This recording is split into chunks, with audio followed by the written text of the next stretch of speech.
Media sosial katanya bagaikan pisau bermata dua. Di satu sisi, media sosial telah memberikan berbagai keuntungan bagi kondisi sosiokultural masyarakat kita, menghadirkan berbagai informasi secara tak terbatas. Tapi di satu sisi, sosial media juga memiliki dampak negatif.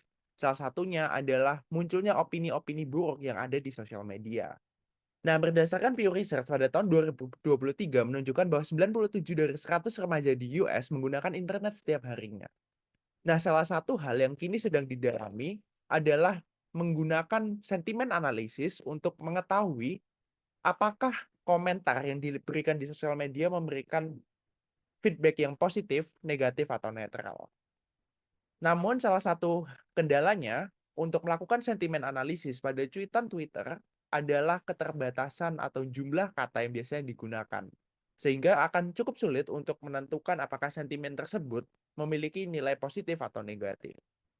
Oleh karenanya, kami di sini hadir untuk memberikan insight penelitian tentang menentukan sentimen seseorang berdasarkan unggahan tweet menggunakan algoritma Light GBM yang dioptimasi dengan random search. Ada pepatah yang mengatakan tak kenal maka tak sayang. Oleh karena itu, perkenalkan saya Albert Rafael dan rekan-rekan saya, Vika Mawadatus Shiva, Sakia Masaya Salma, dan Anissa Nurmadani. Nah, pada studi kasus kali ini, kami menggunakan algoritma Light Gradient Boosting Machine, yaitu Light GBM, sebagai algoritma dalam menuntaskan studi kasus yang kita ambil. Yaitu, apa sih algoritma Light Gradient Boosting Machine atau Light GBM itu sendiri?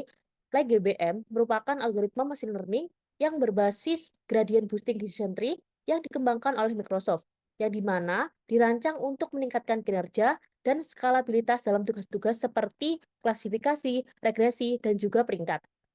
Eh, Dalam Light GBM sendiri, seperti yang diilustrasikan pada gambar, pendekatan boosting pohon keputusan dengan strategi pertumbuhan leafwise digunakan dalam Light GBM ini sendiri. Jadi, Light GBM ini memungkinkan pembelahan pohon berdasarkan penurunan gradien terbesarnya. Selanjutnya, pada studi kasus kali ini, kami mengambil dataset dari platform Kaggle, yang dimana berjudul Sentimen 140 dataset dengan 1,6 juta tweets. Dataset ini telah digunakan secara luas dalam penelitian NLP dan pembelajaran mesin, yang dimana dataset ini disediakan oleh tim dari Stanford University yang dipimpin oleh Alec Go, Lisa Bayani, dan Lei Huang. Dan dataset ini tersedia di platform Kaggle, yang dimana dataset ini mencakup informasi, isi tweet, dan sentimen dari pengguna. Fitur dataset ini sendiri terdiri dari yang pertama, yaitu ada target atau sentimen dari Twitter, yang kedua yaitu IDS, yaitu ID unique tweet, yang ketiga yaitu date, tanggal tweet diunggah, yang keempat flag informasi tambahan, yang kelima user, yaitu username pengunggah, lalu yang terakhir adalah teks, di mana teks adalah isi dari tweet pengguna. Ya, rumusan masalahnya sendiri ada dua. Yang pertama, bagaimana akurasi model klasifikasi sentimen pada tweet menggunakan algoritma like GBM yang dioptimasi dengan randomized search TV. Yang kedua, apa saja kelebihan dan kekurangan dari penggunaan like GBM dalam klasifikasi sentimen pada tweet. Selanjutnya, tujuannya sendiri pertama, meninjau akurasi model klasifikasi sentimen pada tweet menggunakan algoritma like GBM yang dioptimasi dengan randomized search CV. Yang kedua, menganalisis kelebihan dan kekurangan dari penggunaan like GBM dalam klasifikasi sentimen pada tweet. Oke, berikut ini adalah codingan yang kami gunakan untuk menganalisis sentimen seseorang berdasarkan unggahan tweet mereka. Yang pertama, kita import libraries-nya dulu dari Python, lalu load dataset-nya, lalu kita mengacak seluruh data dan mengambil data random sebagai sampel. Ada 100.000 data yang akan kita gunakan sebagai sampel, dan juga kita mengubah target menjadi 0 sebagai negatif, 1 sebagai netral, dan 2 sebagai positif. Nah, untuk preprocessing ini sendiri adalah langkah yang selanjutnya, yaitu kita akan menghapus URL, mention, hashtag, dan angka dari teks tweet menggunakan ekspresi reguler. Lalu, kita menghapus spasi berlebih dan mengubah semua huruf menjadi lowercase, lalu melakukan stemming pada kata-kata menggunakan for stemmer. Baik, selanjutnya yaitu potongan kode yang terdiri dari split data, fitur extraction, dan juga SMOD. Split data pada bagian ini, data dibagi menjadi dua, yaitu data uji dan juga data training atau data latihan. Lalu, fitur extraction, yang dimana pada bagian ini menggunakan TF-IDF Vectorizer, yang merupakan suatu teknik yang digunakan dalam pemrosesan bahasa alami, yang dimana TF-IDF ini berfungsi untuk mengklasifikasikan suatu kata yang sering muncul dalam suatu dokumen.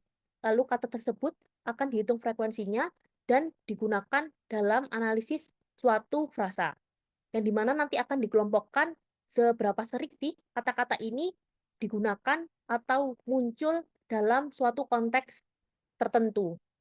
Selanjutnya yaitu SWOT, yang dimana SWOT ini merupakan data penyeimbang yang digunakan untuk oversampling. Nah, langkah selanjutnya adalah di codingan ini adalah evaluasi model, yaitu kita akan mengevaluasi akurasi model terhadap data ujinya. Lalu ada prediksi data tesnya, prediksi dilakukan terhadap data uji dan hasilnya akan dibandingkan dengan nilai aktualnya. Lalu ada visualisasi prediksi. Nah, distribusi prediksi dibandingkan dengan nilai sebenarnya adalah fungsi dari visualisasi prediksi itu sendiri. Lalu yang terakhir ada untuk memvisualisasikan data kita menggunakan confusion matrix dan juga classification report.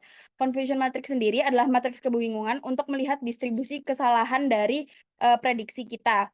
Lalu classification report ini adalah laporan klasifikasi yang menunjukkan presisi, recall, dan F1 score untuk setiap kelas. Dari kode yang telah kami buat, di sini kami menampilkan hasil dari compiling algoritma yang telah kami susun. Di sini kami menampilkan distribusi prediksi dikomparasikan dengan nilai yang sebenarnya. Kemudian, kami juga menampilkan confusion matrix, di mana confusion matrix ini menggambarkan bagaimana sistem memprediksi dataset secara benar atau salah. Di sini kita dapat melihat bahwa sistem memprediksi negatif secara akurat sebanyak 7.540 dataset, dan kemudian false negatif sebanyak 2.001 data. Nah, untuk kasus positif, diprediksi secara benar sebanyak 8.005 data dan false positif sebesar 2.454 data. Dan dari sini, dapat kita lihat bahwa akurasi dari sistem berada di kisaran angka 77,7%.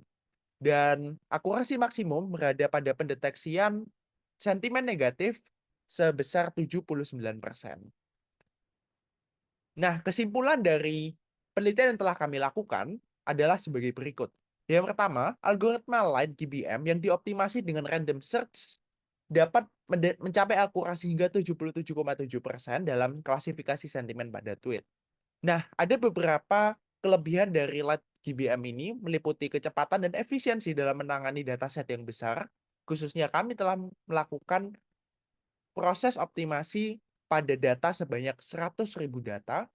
Nah, kemudian kemampuan menangani fitur sparsity dan akurasi yang cukup tinggi setelah optimasi dan kemampuan untuk menangani ketidakseimbangan kelas. Namun di satu sisi, LightGBM juga memiliki beberapa kekurangan seperti kompleksitas hiperparameter yang memerlukan optimasi, kemudian kurva pembelajaran yang curam, serta penggunaan memori yang tinggi selama pelatihan. Sekian penelitian yang telah kami lakukan. Semoga bermanfaat. Terima kasih. Wassalamualaikum warahmatullahi wabarakatuh.